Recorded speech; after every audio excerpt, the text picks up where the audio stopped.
Okay, so on question 1, hopefully we can just recognise which ones are greater than a half, but if you're not sure, for the fractions,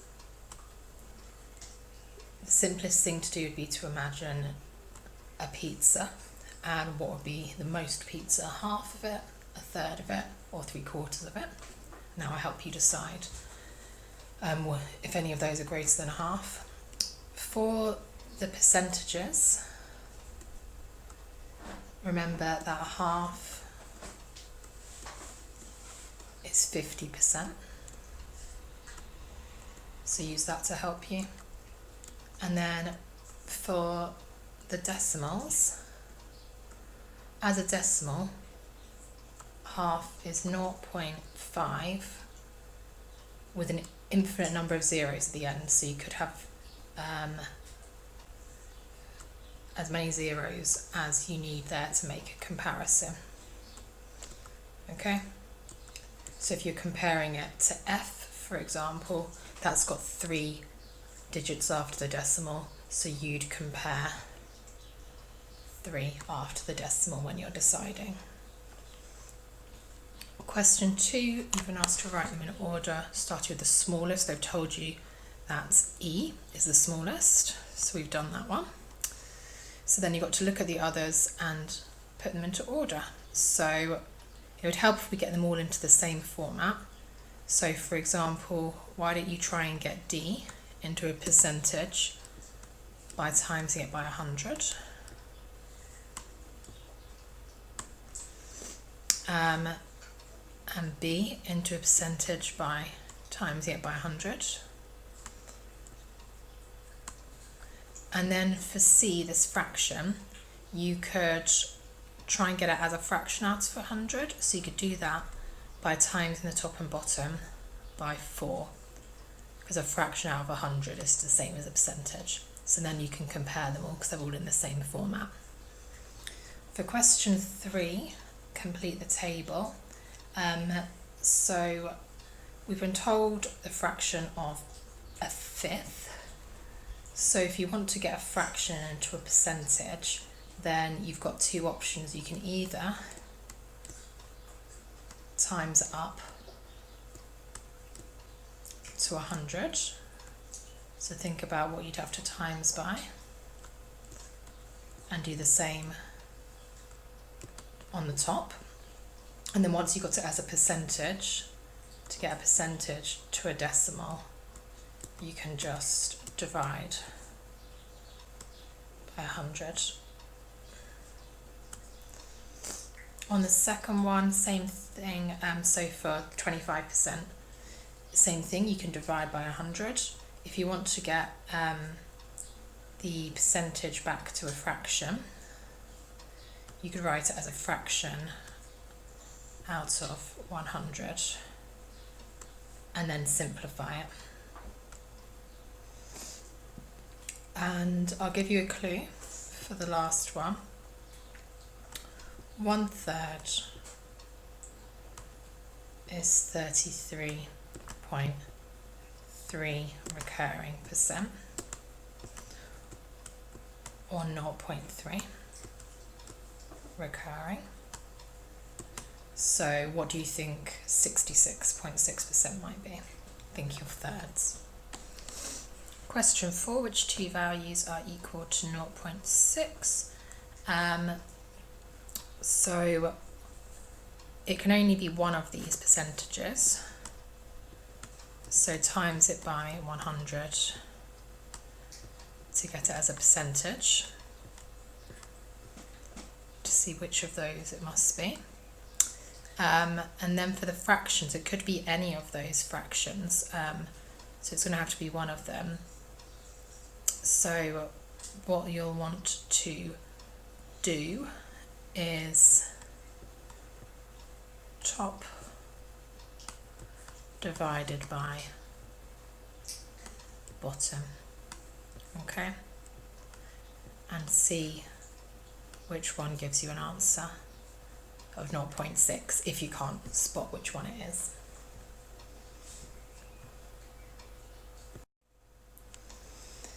Question 5, there's a little invisible 1 there. So it's 3y minus 1y, so your answer is going to be something y. And then for b, you've got different terms here. So we've got 6q and we've got 1 negative q. So you need to write down what you've got for q's. So 6 positives and 1 negative. And then we've got, we're adding 4 and we're adding on 5 there. So we've got positive 4 and positive 5. So we're going to have positive a plane number, and then that will be your final answer there. Question 6 is similar. You've got 4a and we're adding, or we've got positive 5a. So you're going to have something a. But we've also got some different terms. We've got some b's. We've got adding 7 b's, but we're taking 1 off. So how many b's does that leave us with? Or you can think of it as you've got 7 positive b's and 1 negative b.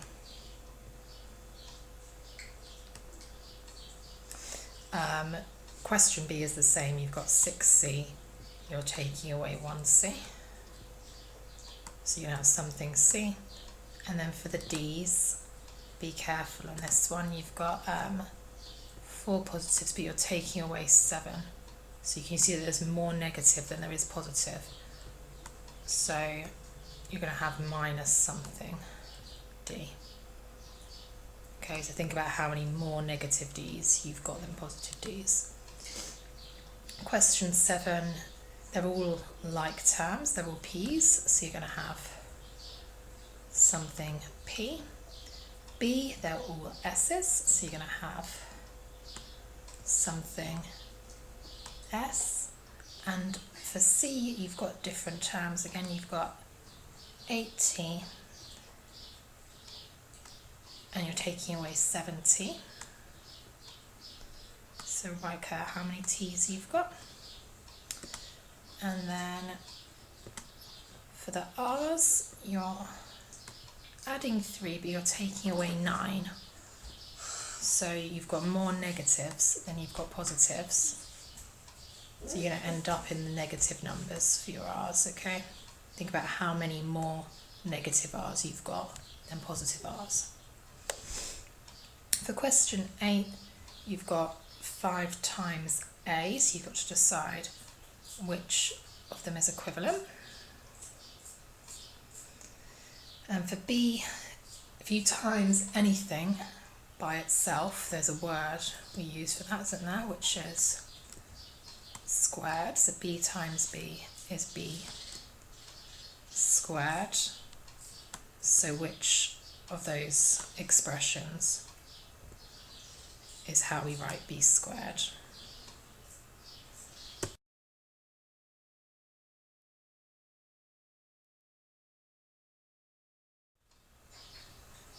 Question 9, a little bit trickier. When we're multiplying terms together, when you multiply, you can do it in any order, and you still get the same answer at the end. So what we do is we organise it. We're going to take the 3, and we're going to just do all the numbers first. So we're going to do 3 times 2, and you're going to write that down. And then we're timesing it by a. And when we times letters, we just put them next to each other without a times sign. And we're timesing it by b. It's the same thing again. For question b, we've got c to the power of 5 and we're timesing it by another c. So we already have 5 of them listed out, c times c times c times c times c. And there's another one. So you're going to have c, but think carefully about what the power is going to be now. For question C, same thing as above, same thing as question A, sorry, but they've not written out all the times signs. So what we've got is the numbers, so 2 times 5, and you write that down. I nearly wrote it down there. And then we've got the letters. So for the letters, we've got y to the power of 4 and we've got y to the power of 3. So if you imagine that, that's 1, 2, 3, 4 being times together. And then you're timesing it by another 3 of them. So think about what your power is going to be. D is very similar. We've got 3 times by 4, so we always do the numbers first. This time we've got 2 different letters. We've got G's, so you're going to do G, and there's only one G there, and you're timesing it by 3 of them. G to the power of 3, so you're going to have G to the power of what? And then your H's, we've got H squared, so that looks like this. H times H, and you're timesing it by another 3. I just found some treasure. Find the coin. Also, treasure is. So you need to decide what power you need for the H there. And your answer will look like that. Question 10 is slightly different. This time we've got divisions. So what you've got is a to the power of 5. So that looks like this here, and we're dividing by a to the power of 3. And so we've got little times signs in between all of them. So we've got 3 of them on top. Sorry, we've got 5 of them on top. We've got 3 of them on the bottom that we're going to be dividing by. So actually what happens is they cancel each other out. So we can just, if I get a different colour, that cancels out that. That cancels out that. Because anything divided by itself is just 1. So these will cancel out, leaving us just with that bit there. So have a look at the powers, and what you can do is you can just subtract the powers. Okay, that's a faster way of doing it. So you end up with a to the power of what? Same for question B. I've just told you, you can just, if it's a division, you can just subtract the powers. So you're going to have C to the power of what? And then it probably isn't necessary to write that power in actually. Question 11. You need to work out what x is on each one to make the equation true. Okay, so these are ones you can probably just do in your head. What must x be? Question 12.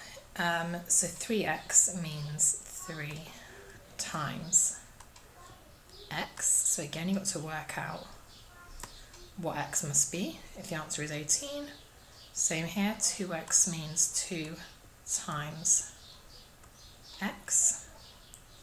So on this one, actually your answer is going to be a decimal.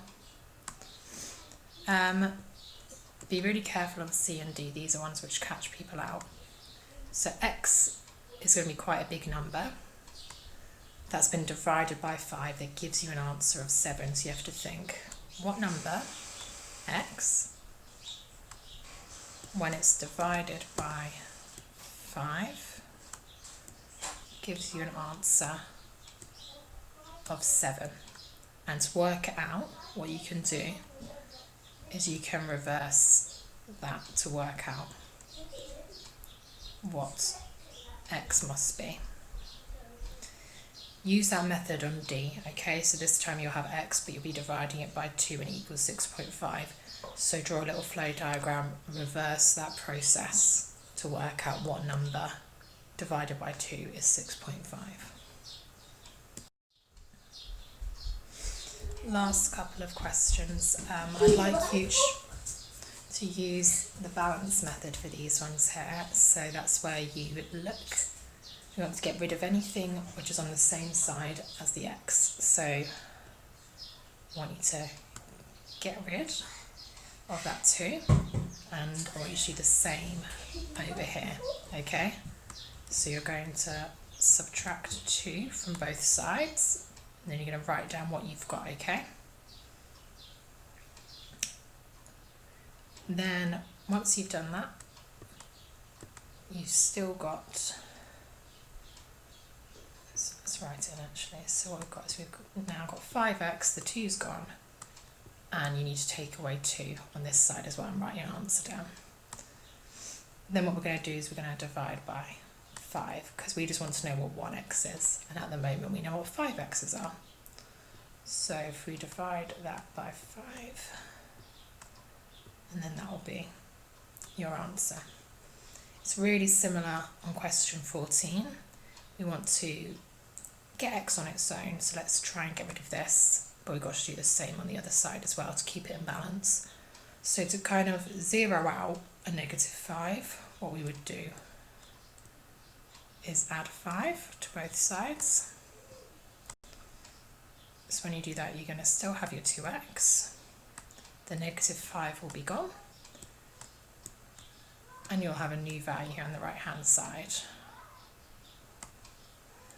But we want to know what 1x is, and at the moment we know what 2 is. So you then need to divide that answer by 2.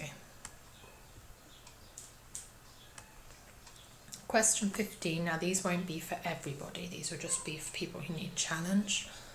They're very similar to the last questions, but there's an extra stage, and that extra stage is you've got to get rid of the smallest x from the side that it's on. Okay, so in this case we've got 2x and we've got 4x, so we're going to try and get rid of the smallest one, which is 2x. So you're going to subtract 2x, I'll use different colours this time, of both sides. So now once you've taken 2x off here, you're going to have something x, the -3 will still be there, the 2x will be gone from the right hand side, and you'll still have 7. So this looks more like the questions we just did a minute ago, 13 and 14. So now we want to get rid of this, and we'll have to do the same on the other side. So we're going to add 3 to both sides. So then our x value here will still be the same, whatever it was a minute ago. The -3 will now be gone, and you'll have a new value on the right hand side. And then you just need to divide by however many x's you've got, okay? We want to know what 1x is, and we can work that out by dividing by how many x's we've got up here. You're going to do the same thing on question B. So this is our smallest x here. We're going to have to get rid of it from the other side as well, okay? So you're going to take 2x off each side, and you write down what you've got left. So you're going to have your 6 still there. You're going to have a new value of x now on the right hand side, and you're still going to have your -14. Then remember, our aim is try and get x on its own, so let's sort this out, let's get rid of that. So we can zero out a -14 by adding on 14. Make sure you do the same over here to the 6 though. So you have a new kind of answer bit on the left, because you've added 14 onto it. Now equal your something x, and then you just need to divide by that, so we know what 1x is. Okay, hope it helps.